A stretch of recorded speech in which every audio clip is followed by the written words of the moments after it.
تو انہیں اس آیت کا مطلب ہی نہیں معلوم پڑا. آج 14ویں صدی میں بیٹھ کے مولویوں کو معلوم پڑ گیا, بریلوی مولویوں کو خاص طور سے, کہ بھائی درود و سلام اذان سے پہلے پڑھنا چاہیے کیونکہ قرآن کے اندر حکم ہے.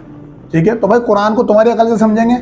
قرآن ہمیں اللہ تعالیٰ نے رسول کے ذریعے بھیجا ہے, ہم رسول کے ذریعے ہی سمجھیں گے, کسی مولوی کے ذریعے نہیں. مولوی اگر وہ بات بتائے گا جو اللہ کے رسول کی بات سے مل رہی ہے تو ہم اس کی بات مانیں گے, ورنہ ریجیکٹ کر دیں گے. ٹھیک ہے, اور یہ گمراہی کا جو دروازہ کھلا نا وہ اس لیے ہے کہ لوگوں نے مولوی کی عقل سے قرآن سمجھا ہے.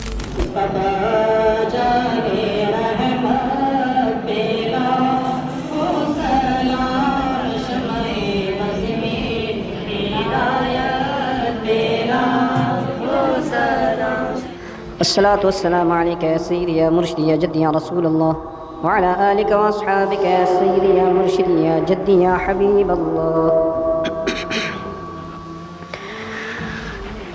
الله أكبر الله أكبر. یا ایھا الذین آمنوا صلوا علیہ وسلموا تسلیما. اے ایمان والو تم ان نبی کریم صلی اللہ علیہ وسلم پر درود اور خوب سلام بھیجو. تو اب اس میں کوئی تخصیص نہیں ہے کسی وقت کی, لہٰذا اذان سے پہلے پڑھیں چاہے اذان کے بعد پڑھیں, دونوں صورتوں کے اندر اس آیت پر عمل کی سعادت حاصل ہو رہی ہے. السلام علیکم ورحمۃ اللہ وبرکاتہ. خالد انصاری سوال کر رہے ہیں کہ سلمان بھائی کیا اذان سے پہلے درود و سلام پڑھنا جائز ہے؟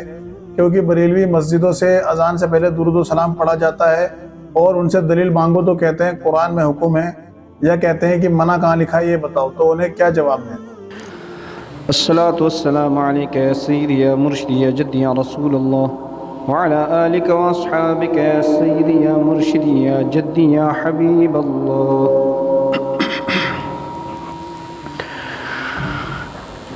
الله أكبر الله أكبر. الصلاة والسلام عليك يا نبي الله وعلى آلك وأصحابك يا نور الله. الله أكبر الله أكبر. دیکھیے میرے بھائی, کسی بھی عمل کو جاننے کے لیے کہ دین کے اندر اس کا کرنا جائز ہے ناجائز, ہمیں سب سے پہلے یہ دیکھنا پڑے گا کہ کیا اللہ کے رسول صلی اللہ علیہ وسلم نے وہ عمل کیا یا صحابہ کرام کو اس کے کرنے کا حکم دیا. اگر آپ صلی اللہ علیہ وسلم سے یا صحابہ کرام سے اس عمل کی دلیل مل جاتی ہے تو وہ عمل کرنا جائز ہے, آپ آنکھ بند کر کے اسے کر سکتے ہیں. ٹھیک ہے, وہ دین کا حصہ ہے. لیکن اگر آپ صلی اللہ علیہ وسلم سے یا صحابہ کرام سے اس کی دلیل نہیں ملتی, یعنی کہیں بھی نہیں معلوم پڑتا حدیث کے اندر کہ آپ صلی اللہ علیہ وسلم یا صحابہ کرام وہ عمل کرتے ہوں, تو وہ عمل کرنا جائز نہیں ہے. چاہے پھر لوگ اس عمل کو کتنا ہی بڑا چڑھا کر رہے ہوں, کتنی ہی عبادت کی نیت سے کر رہے ہوں, وہ عمل بدعت ہے, گمراہی ہے اور جہنم میں لے جانے والا ہے. ٹھیک ہے, اور یہ بات میں خود سے نہیں کہہ رہا, یہ خود آپ صلی اللہ علیہ وسلم کے الفاظ ہیں, اللہ کے رسول ہمیں تعلیم دے کر گئے. صحیح بخاری کے اندر حدیث موجود ہے 2697 کہ اللہ کے رسول نے فرمایا من احدث فی امرنا ھذا ما لیس فیہ فہو رد, کہ جس نے ہمارے دین میں کوئی ایسا کام کیا جو ہم نے تعلیم نہیں فرمایا تو اس کا وہ عمل رد ہے, یعنی وہ عمل کرنے والا مردود ہے, اس کا عمل ریجیکٹ کر دیا جائے گا. دین میں کوئی حیثیت نہیں ہے, چاہے کتنا ہی اچھا عمل لے کر وہ آئے, اگر اللہ کے رسول کی مہر اس پر نہیں ہے صلی اللہ علیہ وسلم تو وہ عمل قابل قبول نہیں ہے. ٹھیک ہے, اور یہ بھی حدیث آپ صلی اللہ علیہ وسلم کی صحیح مسلم کے اندر کہ اللہ کے رسول نے فرمایا کہ لوگوں دین کے اندر نئے کام کرنے سے بچو, کیونکہ ہر نیا کام جو دین کے اندر کرا جائے دین سمجھ کر وہ بدعت ہے, اور ہر بدعت گمراہی ہے, اور گمراہی جہنم میں لے جانے والی ہے. ٹھیک ہے, تو جو لوگ درود و سلام پڑھ رہے ہیں اذان سے پہلے, ان سے ہمارا ایک ہی سوال ہے کہ بھائی کیا اللہ کے رسول نے یہ کام کیا, کیا صحابہ کرام یہ کام کرتے تھے؟ اذانیں تو ان کے دور میں بھی ہوتی تھی, کوئی ایسا تو نہیں کہ آج اذان دینی شروع ہوئی ہے. اذان تو آپ صلی اللہ علیہ وسلم نے تعلیم فرمائی نا, بلال کو حکم دیا کہ بلال اذان کہو, تو کیا کہیں حدیث میں آتا ہے کہ اللہ کے رسول نے فرمایا ہو کہ بلال پہلے درود و سلام پڑھو؟ ٹھیک ہے, اسی طریقے سے خلفاء راشدین کے دور میں, یعنی کوئی یہ کہے چلو اللہ کے رسول کے زمانے میں یہ نہیں ہوا, خلفاء راشدین کے دور سے شروع ہو گیا. ٹھیک ہے, تو کیا جو 4 خلیفہ کے دور گزرے ہیں اس میں ہمیں یہ ملتا ہے کہ انہوں نے اذان سے پہلے درود و سلام پڑھنے کا حکم دیا ہو مؤذن کو؟ کہیں بھی نہیں ملتا. تو پھر کس دلیل کی بنا پر آپ یہ کام کر رہے ہیں؟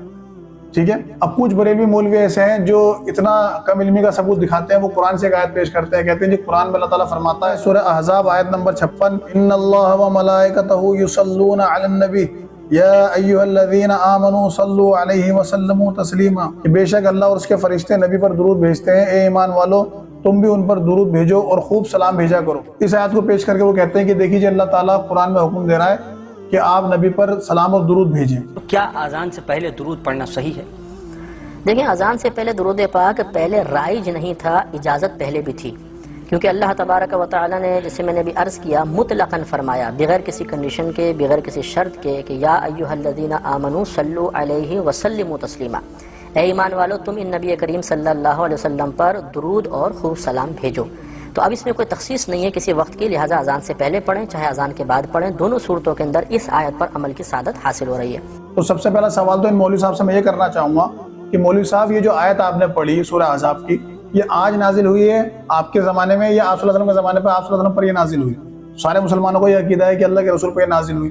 تو بھائی جب اللہ کے رسول صلی اللہ علیہ وسلم پر یہ نازل ہوئی تو آپ صلی اللہ علیہ وسلم جب حضرت بلال کو حکم دیتے تھے اذان کا، تو اللہ کے رسول کو یہ خیال نہیں آیا کہ اس میں جب اللہ تعالیٰ حکم دے رہا ہے کہ لوگوں نبی پر درود بھیجو، سلام بھیجو، تو آپ نے بلال سے کیوں نہیں کہا کہ بلال تو اذان دے رہا ہے اللہ اکبر شروع کر رہا ہے، پہلے درود و سلام پڑھ؟ کہ تو نے قرآن میں آیت نہیں پڑھی، سورہ احزاب میں آیت نہیں پڑھی، 56 نمبر آیت اس میں لکھا ہے درود و سلام بھیجو نبی پر، تو ایسی اذان کیوں دے رہا ہے؟ ٹھیک ہے، کسی صحابی نے مشورہ نہیں دیا کہ اللہ کے رسول قرآن میں تو ایسا آیا ہے اور آپ بلال سے ایسی اذان دلوا رہے ہیں۔ اچھا بعد میں خلفاء راشدین کے زمانے میں بھی ایسا نہیں ہوا کہ مؤذن اذان دے رہا ہو تو حضرت ابو بکر رضی اللہ تعالیٰ عنہ یا حضرت عمر رضی اللہ تعالیٰ عنہ یا حضرت عثمان رضی اللہ تعالیٰ عنہ یا حضرت علی رضی اللہ تعالیٰ عنہ نے کہا ہو کہ بھائی قرآن کے اندر حکم ہے، تم مؤذن کو حکم دو کہ پہلے درود و سلام پڑھے آپ صلی اللہ علیہ وسلم پر پھر اذان دے، تو انہیں اس آیت کا مطلب ہی نہیں معلوم پڑا۔ آج 14ویں صدی میں بیٹھ کے مولویوں کو معلوم پڑ گیا، بریلوی مولویوں کو خاص طور سے، کہ بھائی درود و سلام اذان سے پہلے پڑھنا چاہیے کیونکہ قرآن کے اندر حکم ہے۔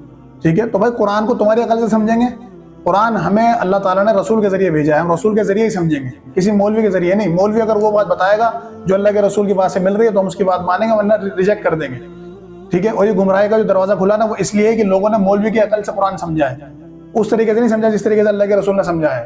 ٹھیک ہے، تو کہنے کا مسئلہ یہ ہے کہ جب آپ صلی اللہ علیہ وسلم نے اس آیت کا یہ مفہوم نہیں بتایا تو ہم اس کا مفہوم وہ نہیں لیں گے جو مولوی بتا رہے ہیں۔ اللہ کے رسول نے ہمیں مقامات بتائے جن پر درود و سلام پڑھنا ثابت ہے۔ ٹھیک ہے، اور یہ خود حدیثیں بھری پڑی ہیں کہ صحابی کہتے ہیں اللہ کے رسول کے پاس آ کر کے اللہ کے رسول صلی اللہ علیہ وسلم کہ آپ نے ہمیں سلام پڑھنے کا طریقہ تو بتا دیا، یہ جو نماز پڑھتے ہیں اتحیات پڑھتے ہیں جس کے اندر ہم پڑھتے ہیں السلام علیکم ایھا النبی، ٹھیک ہے، تو سلام بھیجنے کا طریقہ تو آپ نے ہمیں بتا دیا، اب ہم آپ پر درود کیسے بھیجیں؟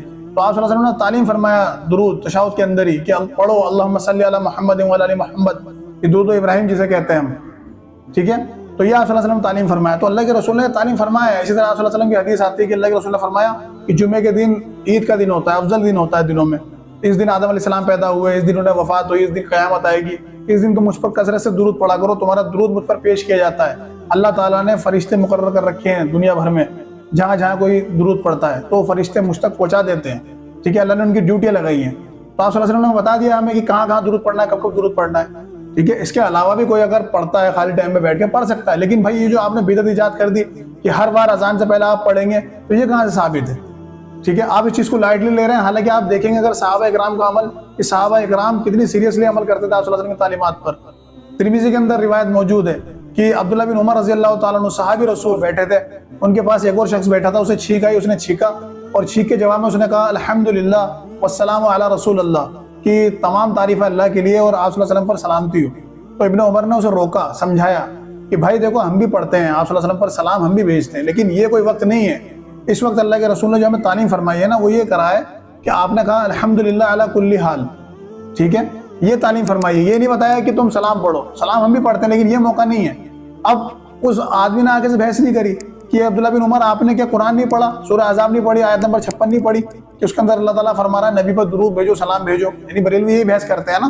انہیں اگر کوئی سمجھائے کہ بھائی اس موقع پر اللہ کے رسول نے تعلیم نہیں دی تو وہ کیا کہیں گے، نہیں منع کہاں لکھا ہے، قرآن میں تو حکم ہے سلام پڑھنا ہے، کبھی بھی پڑھو، تو کبھی بھی پڑھو تم نے اذان کے ساتھ خاص کر لیا۔ ٹھیک ہے، اب وضو کرنے سے پہلے اللہ کے رسول نے کیا فرمایا کہ بسم اللہ پڑھو، اب بسم اللہ پڑھنے کی جگہ کوئی کہے میں درود شریف پڑھوں گا یا میں سورۃ الفاتحہ پڑھوں گا تو جائز ہے۔ کھانا کھانے سے پہلے بسم اللہ پڑھنے کا حکم ہے، کوئی بیٹھ جائے کہ میں سورہ فاتحہ پڑھوں گا یا میں سورہ ملک پڑھوں گا تو کیا جائز ہو جائے گا؟ جانور ذبح کرنے کی دعا سکھائی اللہ کے رسول نے، بسم اللہ اللہ اکبر، کوئی کہے نہیں جی میں پوری سورہ یاسین پڑھوں گا پھر ذبح کروں گا، تو کیا یہ صحیح رہے گا؟ تو یہ بدعتیں ہیں، اندر دین کے اندر بدعتیں ہو جائیں گی۔ ٹھیک ہے، تو جہاں جو تعلیم اللہ کے رسول نے فرمائی ہے وہی رہے گی، آپ کسی عبادت کو خاص نہیں کر سکتے۔ ٹھیک ہے، آپ نے نماز سے یعنی اذان سے پہلے کلچر بنا لیا درود پڑھنے کا، سلام پڑھنے کا مائک کے اندر، ٹھیک ہے، تمام بریلوی پڑھتے ہیں جو سننے والے بھی ہوتے ہیں، پھر آپ فجر کی نماز پڑھا کر آپ پھر کھڑے ہو جائیں گے مجمع بنا کر اکٹھا کر کے پھر سلام پڑھیں گے، بھائی کہاں سے ثابت ہے؟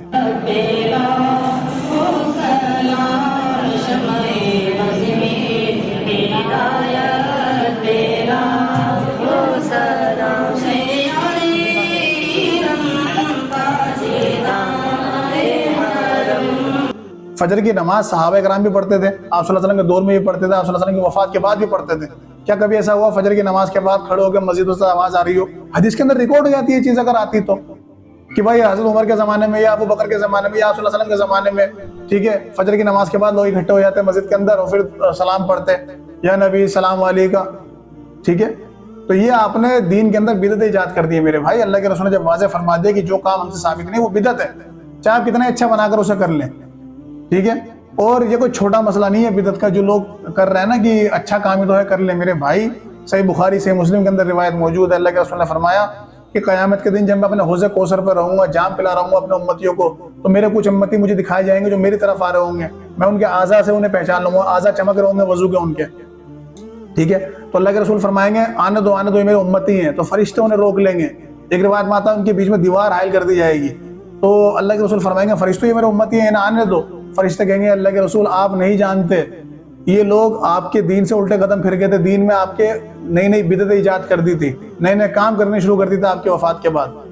ٹھیک ہے، تو وہی نبی جو بھی تھوڑی دیر پہلے انہیں بلا رہا تھا محبت سے کہ میرے امتی ہیں، تڑپ رہا تھا انہیں بلانے کے لیے کہ انہیں بھی جام پلا دو، وہی نبی کیا کہہ رہے ہیں اب حدیث کے اندر الفاظ ہے، وہ کہیں گے ان پہ دھتکارو، ان پہ پھٹکارو، انہیں لے جاؤ جہنم میں پھینک دو. فرشتے بالوں کے بال پکڑتے ہوئے لے جائیں گے جہنم میں پھینک دیں گے. یہی وہ حدیث جو میں نے پہلے بیان کری کہ ہر بدعت گمراہی ہے، گمراہی جہنم میں لے جانے والی ہے. اسی حدیث میں ذکر ہے کہ انہوں نے دین کے اندر بدعت ایجاد کری تھی، نئے نئے کام ایجاد کرے تھے. ٹھیک ہے، تو کہنے کا مسئلہ یہ ہے کہ میرے بھائی یہ نہیں کہ کوئی بھی کام اچھا لگ رہا ہے آپ کر دیں. کرنے کو تو مغرب کی 3 رکعتیں میں 4 کر دوں، 2 سجدے اور بڑھ جائیں گے، 1 رکوع اور بڑھ جائے گا، 2 بار کی جگہ 4 بار سلام پھیروں. ٹھیک ہے، تو کیا یہ کرنا جائز ہوگا؟ برا کام تو نہیں ہے، اچھا ہی کام ہے نا. اس میں برا کیا ہے؟ کیا میں کسی اور کی بات کروں گا؟ چوتھی رکعت جو میں پڑھوں گا مغرب کی، کیا کسی اور کے آگے سجدہ کروں گا؟ کسی اور کی عبادت کروں گا؟ کسی اور کے لیے سورۃ الفاتحہ پڑھوں گا؟ نہیں، اللہ کے لیے کروں گا. لیکن نہیں ہو سکتا، حرام ہو جائے گی، وہ نماز خراب ہو جائے گی پوری. ٹھیک ہے، کیا آپ دیکھتے نہیں کہ مولوی اگر 3 رکعت والی نماز 4 رکعت پڑھا دے سجدہ سہو کرتا ہے؟ ٹھیک ہے، سجدہ سہو کیوں کرتا ہے؟ اسے تو یہ کہنا چاہیے بھائی اچھی بات ہے 1 رکعت بڑھ گئی. ٹھیک ہے، تو اسے ہی معلوم ہے کہ غلط پڑھ دی. بھائی جب صحیح چیز بھی اگر آپ نبی کے ڈائریکشن سے ہٹ کے کرو گے غلط ہو جائے گی، خسارہ پانے والے ہو جاؤ گے. ٹھیک ہے، اچھا بہت سے لوگ یہ بھی کہتے ہیں کہ بھائی منع کہاں لکھا ہے. یہ بھی بڑا فتنہ اٹھا رکھا ہے بریلیوں نے کہ منع کہاں لکھا ہے، جو کام منع نہیں وہ سارا کرنا جائز ہے. ٹھیک ہے، تو میں ہمیشہ یہ بات کہتا ہوں کہ کوئی بریلوی عالم جب کب جنازہ پڑھنا آئے یا عید کی نماز پڑھنا آئے، ٹھیک ہے، تو اسے پکڑ لیں. پبلک جو رہے نا، جو سمجھدار پبلک ہے قرآن حدیث کو فالو کرنے والی، وہ مولوی صاحب کو پکڑ لے سائیڈ میں کر لے کہ مولوی صاحب آپ کون سی نماز پڑھانے جا رہے ہیں. وہ کہیں گے بھائی میں جنازے کی نماز پڑھانے جا رہا ہوں یا میں عید کی یا بقرہ عید کی نماز پڑھانے جا رہا ہوں. تو کہیں مولوی صاحب اس کی اذان تو دیں پہلے. ٹھیک ہے، کیونکہ ہم تو جب فجر ظہر عصر مغرب عشاء پڑھنا آتے ہیں اذان سن کے آتے ہیں. ٹھیک ہے، ایون تہجد کی بھی اذان ہوتی ہے خانہ کعبہ کے اندر. تو یہ کون سی نماز ہے عید کی بقرہ عید کی اور جنازے کی آپ نے اذان نہیں دی اور نماز پڑھانے جا رہے ہیں؟ تو کہے گا نہیں بھائی اس کی اذان نہیں ہوتی، اللہ کے رسول سے ثابت نہیں ہے. ٹھیک ہے، تو اس سے کہنا بھائی یہ تو مسئلہ ہی نہیں ہے بریلویوں کا کہ اللہ کے رسول نے ایک عمل کیا کہ نہیں کیا. ٹھیک ہے، آپ کا مسئلہ تو یہ ہے کہ منع کہاں لکھا ہے. ہمیں یہ حدیث دکھا دو کہ اللہ کے رسول نے کہا ہو کہ جنازے کی نماز سے پہلے اذان دینا حرام ہے، عید کی نماز سے پہلے اذان دینا منع ہے، یا بقرہ عید کی نماز سے پہلے اذان دینا منع ہے. اور بھی نمازیں ہیں جیسے نماز استسقاء، بارش کی نماز آپ صلی اللہ علیہ وسلم نے پڑھائی تو اس کے آگے لکھا ہو کہ اس کی اذان دینا منع ہے، یا سورج گرہن چاند گرہن. ٹھیک ہے، تو کہیں لکھا ہے کہ اللہ کے رسول نے بتایا ہو کہ اس سے پہلے منع ہے اذان دینا؟ کہیں بھی نہیں ہے. بریلوی تو وہ مانتا ہے نا، بریلوی یہ نہیں دیکھتا کہ بھائی اللہ کے رسول نے کیا ہے کہ نہیں کیا، وہ کہتا ہے منع کہاں لکھا ہے. آپ یہ بتاؤ منع کہاں لکھا ہے، تو بھائی ہمیں دکھا دو منع کہاں لکھا ہے. تو کیا وہ بریلوی دکھا دے گا قیامت تک؟ ٹھیک ہے، وہیں کھڑے کھڑے زمین میں دھسنا پسند کرے گا لیکن یہ دکھا نہیں سکتا. آپ کریں نا، امت کو یہ کرنا پڑے گا، لوگوں کو یہ کرنا پڑے گا، اپنی عقلیں کھولنی پڑے گی، ان سے پوچھیں سوال کریں. ٹھیک ہے، جو آپ ہر کام کرتے ہو دین کے اندر کہ میلاد منا لیا تو کیا ہو گیا، یہ کر لیا تو کیا ہو گیا، منع کہاں ہے، اچھی چیز ہی تو ہے. تو بھائی اذان دینا برا کام ہے؟ اذان دینے میں تو اچھا کام ہے نا. اللہ تعالیٰ کی بڑائی ہے، شیطان کو تکلیف ہوتی ہے تو کیوں نہیں دینے دے رہے اذان؟ کیوں نہیں دیتے اپنی مسجدوں سے اذان؟ عید کی نماز ہوئی ابھی کتنے بریلی مسجد سے اذان کی آواز آئی آپ کو؟ کسی کی بھی نہیں آئی ہوگی. ٹھیک ہے، تو کہنے کا مسئلہ یہ ہے کہ لوگوں کو بیوقوف بناتے ہیں. تو بھائی اللہ کے رسول نے جو عمل نہیں کیا وہ نہیں کیا جائے گا. یہ نہیں دیکھا جائے گا کہ پھر منع کہاں ہے. ٹھیک ہے، منع تو بہت سی چیزیں نہیں ہے، تو کیا ساری جائز ہو جائیں گی؟ اذان جو ہم دیتے ہیں یہ لا الہ الا اللہ پر ختم ہو جاتی ہے. کل کو کوئی مؤذن ڈیمانڈ کر دے کہ بھائی میں اپنی مسجد سے پوری اذان کہوں گا، پوری اذان کیا لا الہ الا اللہ محمد رسول اللہ، تو کیا وہ اذان رہ جائے گی؟ اللہ کے رسول نے ہمیں لا الہ الا اللہ تک تعلیم فرمایا ہے. ٹھیک ہے، لیکن کوئی کہے میں کلمہ پورا کروں گا تو کیا اس کو ہم کرنے دیں گے؟ یہ جائز ہے؟ فتویٰ لگے گا اس پہ کہ اس نے غلط اذان دی ہے. ٹھیک ہے، تو کہنے کا مسئلہ ہے جس طرح اللہ کے رسول نے ہمیں تعلیم فرمایا اسی کو ہمیں کرنا ہے، اس سے آگے نہیں بڑھنا. تو اللہ کے رسول نے ہمیں کیا تعلیم فرمایا ہے؟ اللہ کے رسول نے ہمیں درود پڑھنے کی تعلیم اذان کے بعد دی ہے. اس سے بخاری مسلم میں حدیث ہے، اللہ کے رسول نے فرمایا صلی اللہ علیہ وسلم کہ جو شخص یہ کلمات دہرائے، جو موزن دہراتا ہے، یعنی جو موزن پڑھتا ہے نا اللہ اکبر اللہ اکبر اللہ اکبر اللہ اکبر اذان کے اندر، تو جو شخص اس کی اذان سنے اور وہ کلمات دہرائے، اس کے بعد ایک مرتبہ درود شریف پڑھے یعنی درود ابراہیم، اس کے بعد وہ الوسیلہ والی دعا مانگے، ٹھیک ہے، جو اللہ کے رسول نے ہمیں تعلیم فرمائی ہے، تو اس پر میری شفاعت آخرت کے دن حلال ہو جائے گی، یعنی میں اس کی شفاعت کروں گا. ٹھیک ہے، اب نبی علیہ السلام کیا تعلیم فرما رہے ہیں کہ ہمیں درود جو پڑھنا ہے وہ اذان کے بعد پڑھنا ہے، اس کے بعد دعا مانگنی جو اللہ کے رسول نے تعلیم فرمائی، یہ سنت ہے. بریلوی کیا کر رہے ہیں؟ درود و سلام پہلے پڑھ رہے ہیں، ٹھیک ہے، اور دلیل مانگو تو کہتے ہیں منع کہاں لکھا ہے. تو بھائی جب بھی کوئی مولوی آپ سے یہ کہے نا منع کہاں لکھا ہے، اس سے یہ سوال کر لینا آپ، ٹھیک ہے، اسے خود اب عقل ٹھکانہ آ جائے گی، خود وہ لائن پہ آ جائے گا. تو بڑا سیریس معاملہ ہے بدعت کا، جیسے میں نے بتایا کہ اللہ کے رسول بھگا دیں گے ان امتیوں کو جنہوں نے بدعت کری ہوں گی. تو اللہ تعالیٰ سے دعا ہے کہ میں حق بات کہنے سننے اور عمل کرنے کی توفیق عطا فرمائے، آمین. وآخر دعوانا الحمد للہ رب العالمین.